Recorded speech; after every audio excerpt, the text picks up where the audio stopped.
I was pregnant, and my husband ate all the strawberry tips that my parents had specially grown for me, leaving only the tips for me. The candied chestnuts my best friend queued up for were peeled clean and sent to Wu Qingmei. I had a fever of 39.5 degrees Celsius and was close to passing out, while he was on vacation with Qingmei and gave away the 300,000 yuan worth of jewels my grandmother left me as dowry. It wasn't until I found his deep affection tattoo on his waist, with Qingmei's name and birthday covering it, that I realized this marriage was a complete scam from the start, and I was the biggest fool. My best friend came to visit and brought me a bag of candied chestnuts. After she left, Hanji carefully peeled each chestnut with his bare fingers, then grabbed them and headed out the door. "Where are you going?" He didn't look at me, just lowered his head to change shoes. "Pregnant women shouldn't eat too many chestnuts. I'm going to give them to Mom." Half an hour later, I saw Qingmei, Summer Qing, posting a photo on WeChat holding peeled chestnuts. The caption: "The first bite of sweetness this winter." I stared at the strawberries my parents sent, sitting on the coffee table. Each one was bright red and full, but the tips had been neatly bitten off, leaving only half the strawberry, arranged on a plate. I touched my swollen belly. I suddenly didn't want to tolerate him anymore. I looked at that post, where Summer Qing was smiling with her eyes squinted. Hanji's nails were cut short. He hated anything with skin or shells. Whenever we ate shrimp or nuts, he always made me peel them for him. When he peeled the chestnuts earlier, I thought maybe he finally knew how to care for me. But it turned out, he was just giving Summer Qing the first bite of winter sweetness. Before we got married, my mother-in-law told me that Hanji had a childhood friend named Summer Qing, who worked in another city. I'd never met her, but she was the first to try on my wedding ring. She picked out my wedding dress. On our wedding day, I met her for the first time. She sat at the main table, complaining that the air conditioning was too cold. Before the ceremony even started, Hanji threw his suit jacket over her shoulders. Hanji said they were just friends. Later, I learned what pure friendship between a man and a woman meant. Summer Qing scratched her car, and Hanji went to handle it. Summer Qing got her heart broken, and Hanji stayed out all night drinking with her. Every time we fought over her, he'd say, "I treat her like a brother. Don't overthink it." I was furious. "I'll go find a brother then." He'd smile playfully. "You wouldn't dare." And every time, the argument ended there. My phone vibrated. It was my best friend calling. "Nian Nian, I saw Summer Qing's douyin, and the chestnut bag has my sticker on it. I didn't want my best friend to worry." Hanji said pregnant women shouldn't eat chestnuts. "He's full of crap." My best friend cursed. "Chestnuts are great for your digestion." "That bastard. I stood in line to buy those for you, and he took them to impress her." I sniffled. "Nian Nian?" My best friend panicked. "Don't cry, I'll be right over." I didn't cry. I blinked away the heat in my eyes. It wasn't worth it. The call ended, and my mom called. "Sweetie, did you get the strawberries? Are they sweet? Your dad specially set up a greenhouse to grow them for you. No pesticides, so you can eat them safely." I picked up a strawberry, gently bit the tip off, and put it in my mouth. Sweet. Extremely sweet. Tears dropped onto my fingers. "Why does your voice sound like that? Are you sick?" "No, just woke up." Afraid my mom would worry, I quickly ended the call. Scrolling through Summer Qing's WeChat moments, I saw she posted a ticket stub for a newly released movie on the weekend. That day, Hanji said he was working late. Yesterday, I pouted and said I wanted to watch it, and he froze for a moment. "I don't like watching movies. You should call your best friend to go with you." Last month, it was her birthday. She got a custom pink sapphire ring. She posted a 9-grid photo showing it off from all angles. I recognized it. The naked stone was part of my dowry from my wedding, kept in my jewelry box. I got up and searched, but it was gone. When my best friend arrived, I was flipping through photos. When he gave me the Polaroid camera, he said he wanted to capture every day we spent together. But since Summer Qing came back, we hadn't taken a single photo together. My best friend hugged me tightly, heartbroken. "Nian Nian, let me help you pack. Come stay at my place for a while." I shook my head. "You go back first. I'm fine." "Nian Nian." My best friend was frustrated, but she knew that although I seemed soft and fragile, my personality was stubborn. Seeing me calm down, she wiped her eyes and left, giving me endless instructions. I slept until midnight when a wave of nausea hit. The bed was still empty. Hanji hadn't come back. I ran to the bathroom and vomited until the room went dark. My lower abdomen cramped with dull pain. I instinctively called Han Ji. I dialed 4 times, but he hung up every time. I called again. Finally, he answered. What's wrong? His voice was lowered. Han Ji, my stomach hurts. It's just pregnancy symptoms. It's normal. He sounded impatient. I'm not a doctor. Just bear with it. It'll pass. Then I heard a girl's voice in the background. AG, I want some canned peaches. I'll go buy them now. He immediately responded sweetly, quickly adding, Xing is sick. I'm at the hospital with her. You should go back to sleep. The line went dead. I gripped the phone and slid to the floor. I watched the screen's light fade away. It was the first time I realized that heartbreak actually has a sound. I called an ambulance myself. Thankfully, after some tests, there were no major issues. I was monitored for 2 hours and then sent home. When I got home, it was just dawn. Han Ji was lying on the couch. When he heard the noise, he didn't even open his eyes. I have a headache. Get me some water. He didn't even care why I came back late. When I didn't move, he furrowed his brow and propped himself up. Hurry up. I'm exhausted. Xing has the flu. I had to visit several hospitals to get the medicine. Han Ji. You didn't know the flu is highly contagious? Aren't you worried about giving it to me while I'm pregnant? Stop being so dramatic. He rubbed his temples. She's alone. What was I supposed to do? I'm alone too. My throat tightened and my eyes stung. Didn't I come all the way here for you? Pregnant? Alone?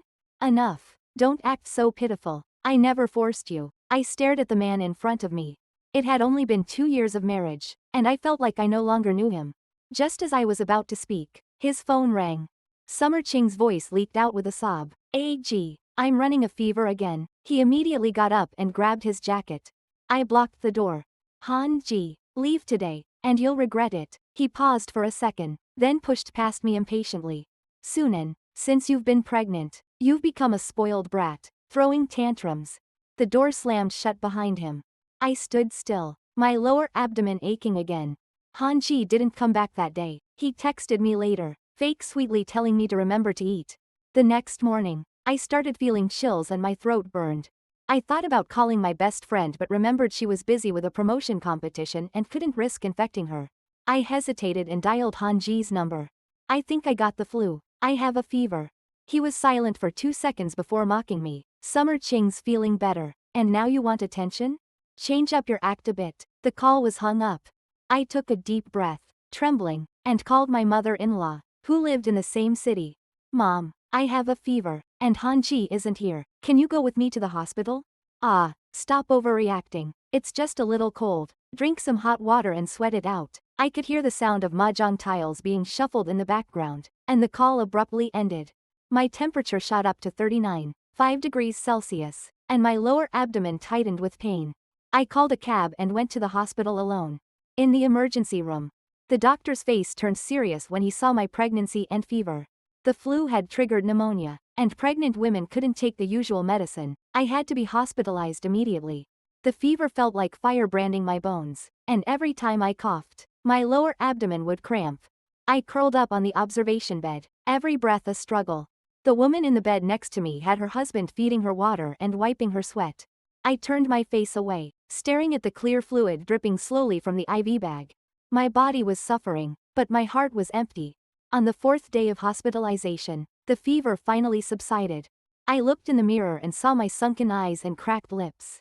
I was nearly unrecognizable, tortured by the illness and pregnancy symptoms. For 4 days, Han Ji hadn't called once. I asked the nurse to help me with the discharge papers, and as I was getting into the cab, my WeChat buzzed. It was my mom's voice message. Han Ji called and said you love strawberries. He asked me to send some more. Why don't you just tell me you want them? I'll have your dad go to the greenhouse. I didn't reply. Because I couldn't say out loud that the strawberries weren't for me. They were for Summer Ching. As I stared at the street passing by outside the car window, I suddenly remembered the velvet box on my vanity. After a moment of calm, I called my mom back. Mom, do you remember the gemstone grandma gave me as my dowry? The certificate is in Dad's study. Could you send it to me? The pink sapphire, its carat weight, was exactly my birthstone. I had planned to have it set into a ring. But Han Ji stopped me, saying my fingers would swell during pregnancy, so we'd do it after the baby was born. Turns out, he had already given it to Summer Ching. I didn't hesitate and dialed 110. Hello, I want to report a case. I've lost a gemstone worth over 300,000 yuan. I have the only certificate that proves ownership. The suspect is Summer Ching. I saw my gemstone in her ring. When the police came to collect evidence, I pulled up those photos from Summer Ching's WeChat. I also showed them my grandmother's notarized will and the jewelry appraisal certificate.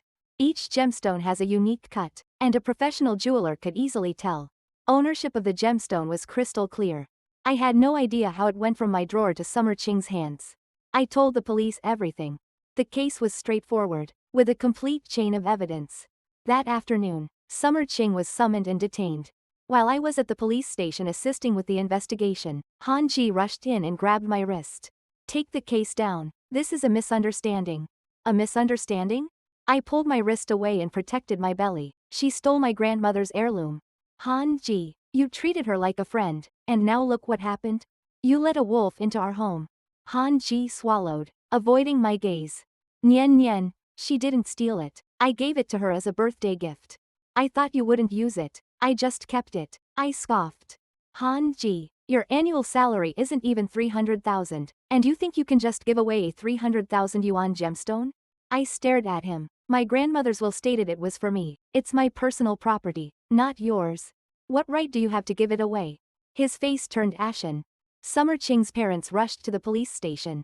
They offered full compensation, begging for a settlement. I refused. This is a criminal case, not a civil dispute. Han Ji tightened his grip on my wrist, his strength overwhelming. Sunan, do you really want to ruin her? Ruining her? You ruined her. He let go of my wrist, glaring at me. Fine, if you insist on pressing charges, we'll get a divorce. Then I'll go to the police and take the blame for her. I'll go to jail for her. The pressure from his nails dug into my palm.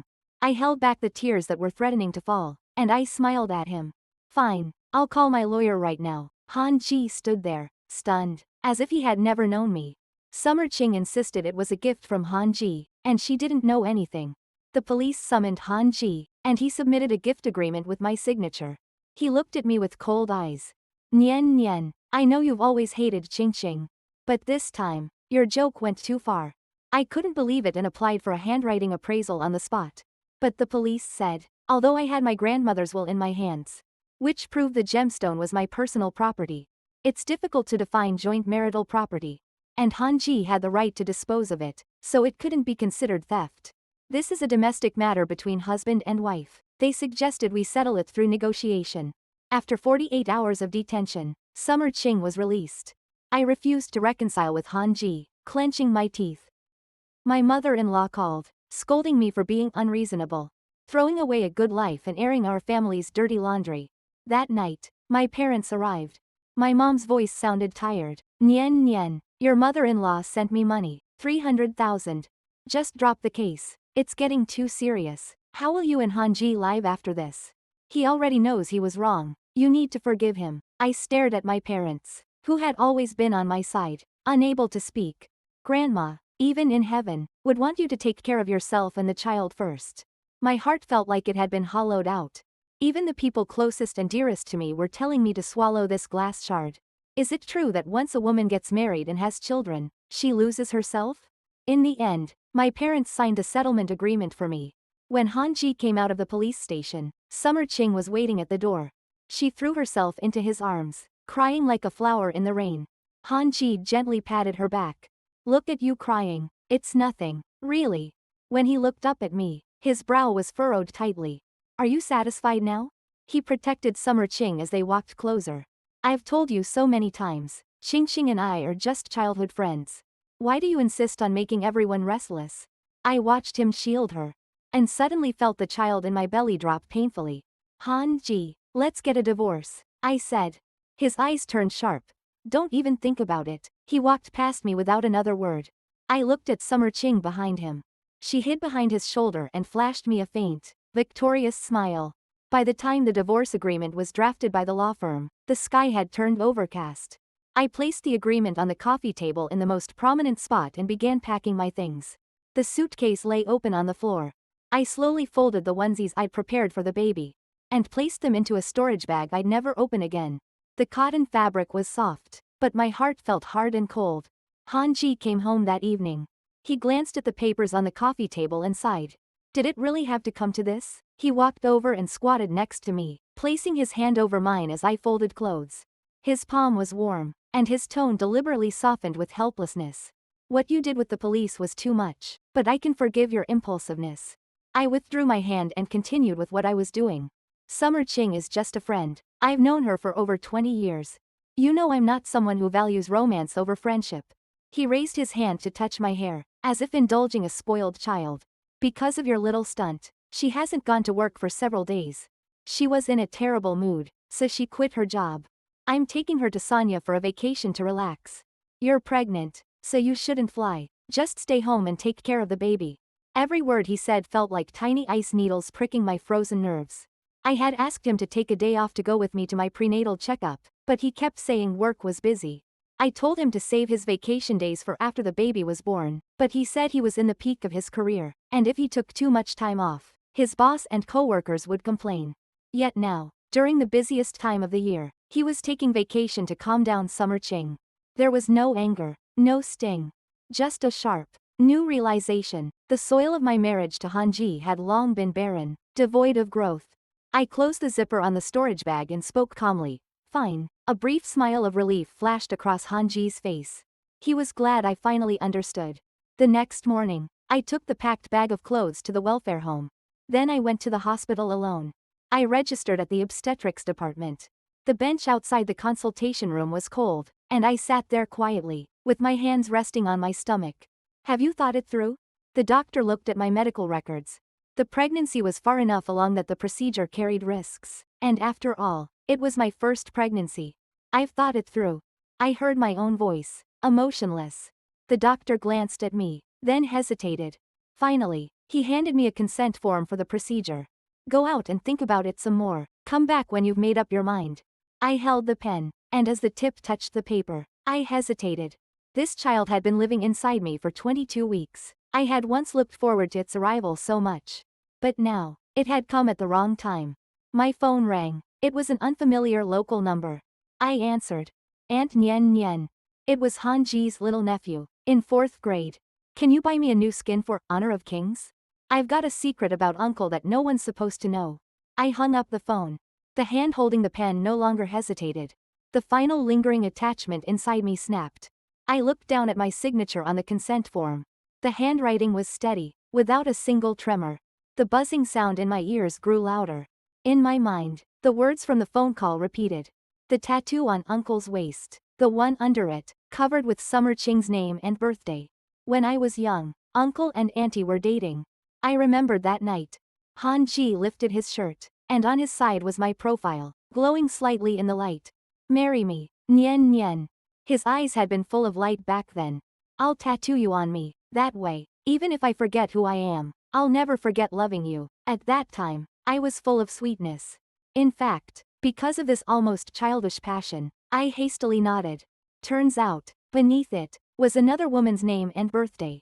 Turns out, what I thought was love was just a layer of cheap paint he used to cover his past. I suddenly laughed. At first, it was just my shoulders shaking lightly, but soon I couldn't hold it in. I laughed out loud, bent over, laughing until tears dropped onto the cold tile floor. A marriage, in the end, was nothing but a complete joke. From start to finish, I had been a fool, completely blinded by the illusion of perfection. The nurse called my name. I wiped away my tears, stood up, and walked in. The room was cold, the light from the surgical lamps blindingly white. I lay down, hearing the faint clinking of metal instruments. I slowly closed my eyes. When I woke up after the procedure, there was a dull ache deep inside my abdomen. It wasn't physiological pain, but the deep emptiness left after 22 weeks of life had been forcibly removed. I picked up my phone and opened Hanji's chat. Checking the time, he had just landed not long ago. My fingers were cold, but inside, a fire was burning. I typed. I've thought it through. You're right. The child needs a complete family. You go ahead and take care of Summer Ching. I'll take some time to calm down. Hanji quickly replied. Finally, you get it. Stay at home and take care of yourself. Then, a picture of Sonia's ocean view popped up. The sunlight was blinding, and in the corner of the picture, Summer Ching's floral skirt was lifted by the sea breeze. I stared at the glaring color, forced a smile. I didn't have time to wallow in the pain. I pushed myself up, ready to execute my plan. The first step was to find a lawyer. That afternoon, I sat across from Lawyer Chen. I pushed everything forward: bank records, Hanji's car's driving log, the police report. I want a divorce, as fast as possible. He's been hiding assets during our marriage. It's a major fault. Start with asset protection. Lawyer Chen quickly skimmed through the documents. Miss Su, the evidence chain is clear, but making him leave with nothing will be difficult. It doesn't matter. I just want him to pay the price, I said calmly. I turned all my pain into ice, layering it around the unshakable resolve. While he was still insomnia relaxing, I called the moving company. My clothes, books, work hard drives, and everything personal, even the unopened local specialties my mom sent, I had most of it moved. I left behind just enough to give the illusion I still lived there. My best friend helped me rent a clean, minimalist apartment. As for Hanji's things, I didn't touch them. I only sent the expensive luxury items and keepsakes I had given him to a second-hand store for consignment. Hanji returned a week later. He hugged me, saying Summer Ching's job had been sorted out. She had a good position in a related company, great benefits. At least he had done something good for me after all these years of working. He was so smug. I lowered my eyes, hiding the sarcasm within. Summer Ching's resume didn't meet the qualifications. Hanji had manipulated things behind the scenes to push others out. I occasionally overheard his phone calls at home. I could tell that his last project had been a huge failure, and he'd put the blame on an intern with no connections. I found that intern. Through the internet, I anonymously reached out to him, offering to help him clear his name. The suppressed grievances and anger exploded in an instant. He sent me the documents he'd been forced to sign, and screenshots of shady emails. I quietly collected evidence, gathering knives that could ruin his career. Soon, I had everything needed to end his career. I spent 2 whole nights, while Hanji was working late, with Summer Ching, writing an anonymous whistleblower letter. The first part outlined in detail how he manipulated things to place Summer Ching, and how he was involved in corruption and conflict of interest. I secretly restored deleted messages from his phone. Times, names, and associated parties were all clear. The second part pointed to his attempt to cover up major work errors and frame a subordinate. I included crucial evidence and testimonies from the subordinates' signed affidavits. The whole letter was unemotional, merely a calm statement of facts. Only at the end did I write, "This person is unable to distinguish between public and private matters. He's morally corrupt, and in order to maintain personal relationships, he's willing to sacrifice the company's core interests." I sent the letter to his direct supervisor, the company's discipline committee, the board of directors, and his biggest competitor in the company. Of course, I also sent it to the office gossip queen. I heard that Summer Ching is Hanji's childhood sweetheart. To keep her happy, he's willing to throw out all his principles. And the one who got fired? It seems it has something to do with her too. I finished all of this. And on the 3rd day of moving into my new apartment, Hanji received the divorce agreement in the mail. The phone rang almost immediately. Su Nian. Can't you stop making trouble already? His voice was low. What are you trying to do by sending this over now? The agreement is written clearly. If you don't understand it, you can consult your lawyer. I've been overwhelmed lately. I don't know who at the company is trying to sabotage me. Can't you stop making trouble at a time like this? He was panting, his frustration practically bursting through the phone. The baby's just a few months away from being born. Can't you just calm down? Do you have to make everything so chaotic? I lowered my head, looking at my flat stomach. I usually wear loose clothes at home. He actually, really didn't notice at all. 22 weeks of life were gone, and he didn't even feel it. Maybe to him, I was just a woman meant to bear his children. And my emotions, my changes, weren't worth his attention. Maybe there was still a bit of warmth left in me. But now, it was completely gone. Frozen into hard ice. Su Nian? He heard me stay silent. His tone softened. Come on, stop making trouble, okay? You've always wanted to go to that expensive maternity center, right? I'll make it happen. Once this is over, I'll book it for you. Just don't make more trouble, okay? He used the things he thought I cared about to buy me off. To calm me down. As arrogant as ever. Hanji, I spoke softly, my voice cold. Look at the agreement and sign it. There's nothing else to discuss. You. He was about to explode. I hung up directly and blocked the number. The storm had been brewing silently, just waiting for the right moment to explode. The anonymous whistleblower letter I sent quickly caused an uproar. His company reacted quickly to issues involving core interests and serious ethical violations. First, an internal audit was initiated.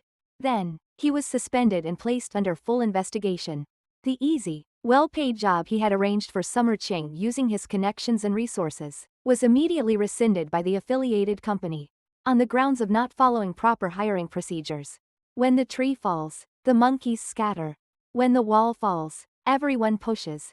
The colleagues he had offended for Summer Ching, and the competitors he had beaten, were now taking advantage of his downfall. In just a week, news of Han Ji's violations to benefit Summer Ching, his harm to the company, and the forced departure of employees spread throughout the industry. His reputation was ruined, and his future was overshadowed by a thick, dark cloud. But that wasn't enough for me. I wanted to add more fuel to the flames of public opinion. I logged into the social media account, which had many old classmates and mutual friends, and posted a few pictures. The first picture, a screenshot from Summer Ching's circle of friends, with a blue sea and sky. Her smiling face, captioned, "The warmth of winter," tagged Insomnia. The second picture, a screenshot of the key page of my abortion consent form, with my name, the gestational weeks, the type of procedure, and the date clearly visible. Ironically, the abortion date coincided exactly with Han Ji and Summer Ching's trip to Sanya. Then, I posted a clear audio recording. Han Ji admitted to stealing my gemstone and giving it to Summer Ching as a birthday gift. I didn't say those two words.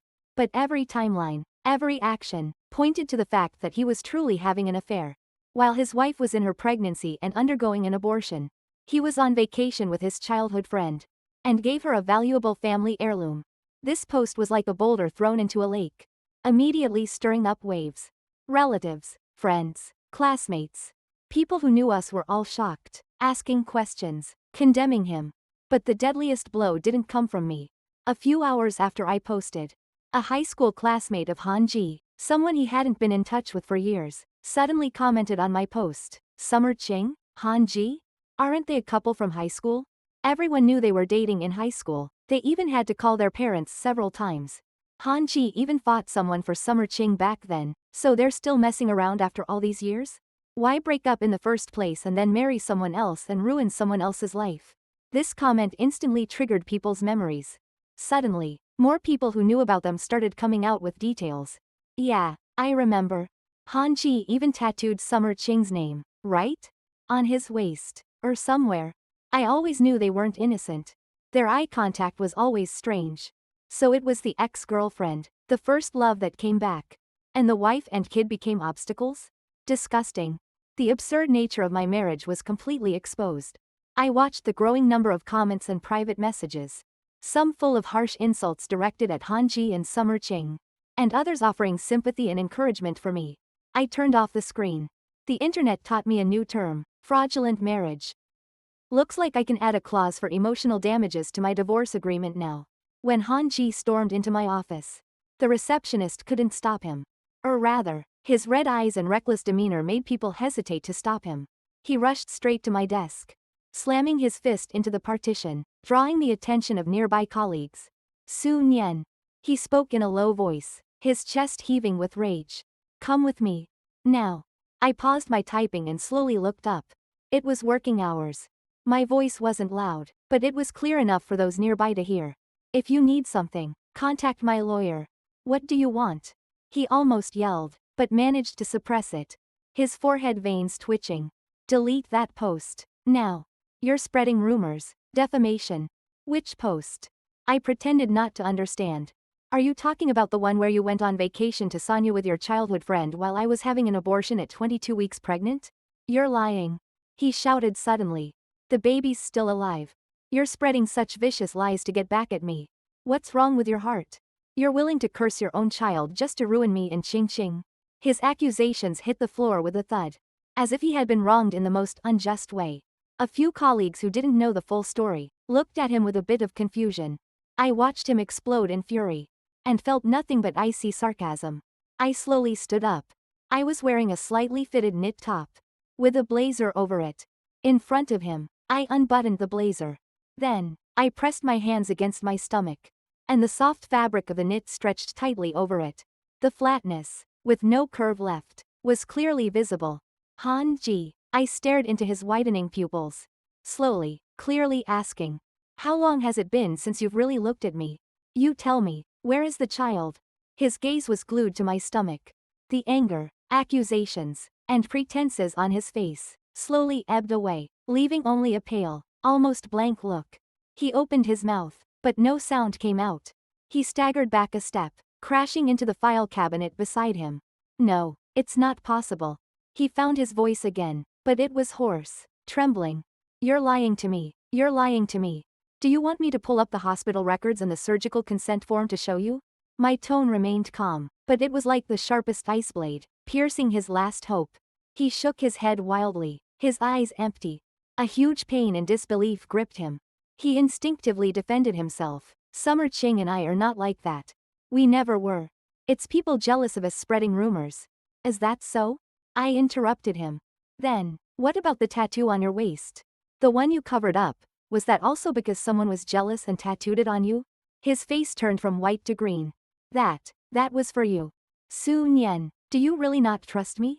I looked at him, struggling in his final moments, and felt both pity and laughter. You're obsessed with that tattoo artist. 3 years ago, he shared a cover-up case. The outline and location of the old tattoo, and that mole on your lower back. Do you want me to find it and help you remember? His video homepage should be easy to find. That was the last straw that broke him. He looked at me, his eyes frantic. Just then, his phone rang in his pocket. It rang again and again, relentlessly.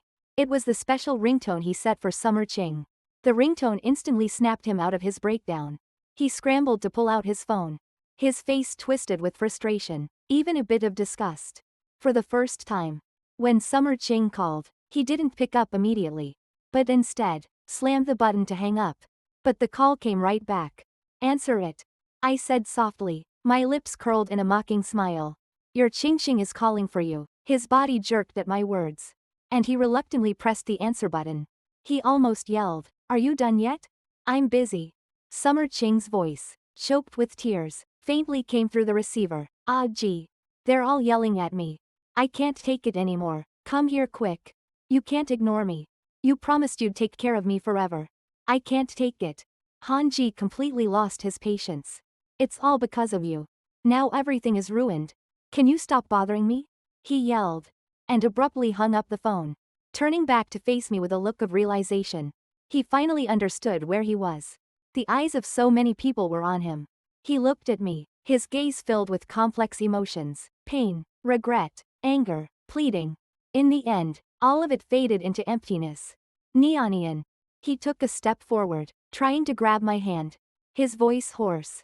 Our baby is gone. Our child is gone. I was wrong. I really know I was wrong. Let's go home. Let's start over, okay? I'm begging you. I did date Summer Ching. But that was when I was young and didn't understand anything.